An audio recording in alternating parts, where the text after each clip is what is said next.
Thank you very much for this very illuminating discussion and also for the very insightful comments and questions. Yes, I'm Lena Rikkilä. I'm a Regional Director for International Ideas Asia and the Pacific Office based here in Canberra, hosted by the ANU. And we were really pleased to co-convene this event today, the Myanmar Campaign Network and the Australian representative of the National Unity Government. As was mentioned, indeed, International IDEA is an intergovernmental organization with 34 member states, and hence I would wish to acknowledge and thank representatives of the member states attending today's discussion, as well as everyone else. News we're receiving from inside Myanmar grim. We read about the junta's relentless attacks in many parts of the country. Situation remains harsh for those who are in jail, hiding, fighting, or simply trying to get by. In your folders, you had the Myanmar situation update with some dark figures in there. And as during this panel, we received the news via Reuters that Australian economist Sean Turnell was sentenced with 3 years of prison sentence, which I'm sure Australia and international community is sure to protest. So there would be so many reasons to feel very pessimistic, even cynical, but I think what I'm left with from this conversation is a sense of hope and a sense of determination by the Myanmar democratic actors. Determination which is really accompanied by a very concrete plan, roadmap toward federal democracy and peace in Myanmar.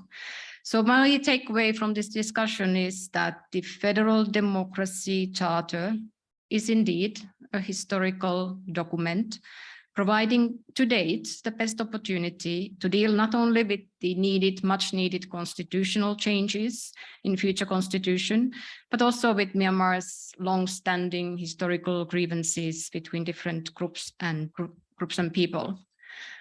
I think, as it was mentioned, never before there has been such a firm commitment to democracy, citizens' rights, gender equality, minority rights, and federal principles.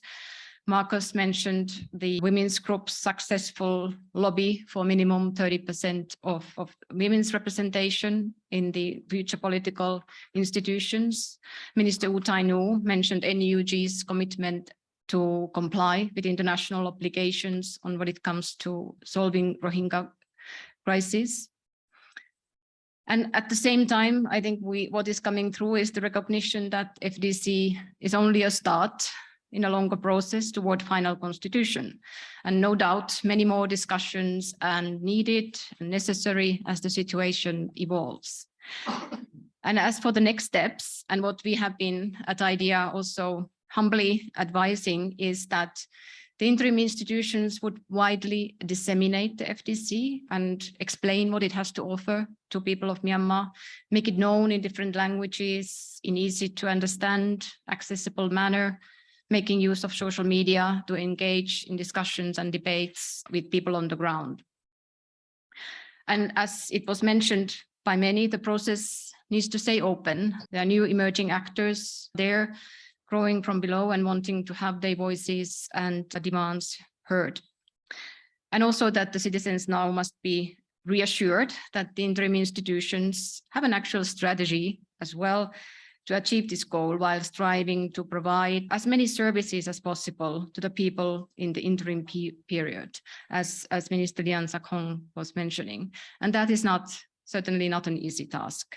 And our appeal from International IDEA is being to external actors is to give this Spring Revolution, the National Unity Government, give them a chance, give them a fair chance to provide with solidarity and support, an opportunity to succeed and make the use of this window of opportunity that we have at the moment. We would like to encourage the international assistance providers to get fully on board with this unique opportunity to reconstitute Myanmar in the ways that the people of Myanmar have been demanding since the onset of the Spring Revolution and for much longer.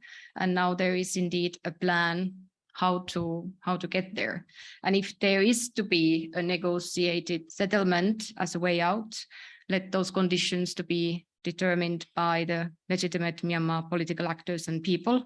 They should not be dictated by the military. My thanks to honorable ministers. Thank you, Markus. Thank you, Professor Kenny, for providing your time and skills to our panel. Excellencies, all participants, thank you so very much for being with us today.